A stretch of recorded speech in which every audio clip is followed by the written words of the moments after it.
എൻ്റെ കേജിലെ last breeding സീസണിലുള്ള ബേർഡ്സിൻ്റെ female ബേർഡ്സിനെ എല്ലാം ഞാൻ ഫ്രീ ഫ്ലൈറ്റിനായിട്ട് എൻ്റെ ഏവിയറിയിൽ തുറന്നു വിട്ടേക്കുവാണ്. ഫ്രീ ഫ്ലൈറ്റ് എന്ന് പറഞ്ഞാൽ ചെറിയ ചെറിയ സിംഗിൾ കേജിലിട്ടാണ് ഞാൻ ഇവരെ ബ്രീഡ് ചെയ്യിപ്പിക്കുന്നത്. അപ്പോൾ അവർക്കൊരു ഫ്രീ ആയിട്ട് പറന്ന് ഒരു മാസം അവരുടെ ചിറകൊക്കെ അടിച്ച് ഇതുപോലെ പെർച്ചിങ്ങിലും അവരുടെ ടോയ്സിലും ഒക്കെ കളിക്കാനായിട്ട് ഞാൻ അവരെ ഇതുപോലെ എൻ്റെ ഏവിയറിയിൽ തുറന്നു വിടാറുണ്ട്. നല്ലൊരു എക്സസൈസിനും അവർക്കൊരു നല്ലൊരു റിലാക്സേഷൻ എക്സ്പീരിയൻസ് ചെയ്യാൻ വേണ്ടിയാണ് അവർ ഇങ്ങനെ ഞാൻ ഫ്രീ ഫ്ലൈറ്റിനായിട്ട് വിടുന്നത്.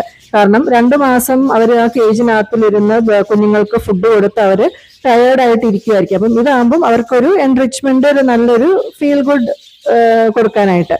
അപ്പം അടുത്തൊരു ബ്രീഡിംഗ് സീസൺ വരെ ഇവരെ ഒരു 2 മാസത്തേക്ക് ഞാൻ ഇതുപോലെ എൻ്റെ ഏവിയറിയിൽ ഫ്രീ ഫ്ലൈറ്റിന് വിടും. അതേ സമയത്ത് അവർക്ക് വേർം ഇൻഫെസ്റ്റേഷനുള്ള മെഡിസിനും നന്നായിട്ട് കാൽസ്യം കൊടുത്ത് നല്ല ഫുഡൊക്കെ കൊടുത്ത് നെക്സ്റ്റ് ബ്രീഡിംഗ് സീസൺ വരെ അവരെ പ്രിപ്പയർ ചെയ്തെടുക്കും. അതാകുമ്പോൾ നെക്സ്റ്റ് കുഞ്ഞുങ്ങൾ ഉണ്ടാകുമ്പോൾ നമുക്ക് ഹെൽത്തി ആയിട്ടുള്ള ചിക്സിനെ കിട്ടും.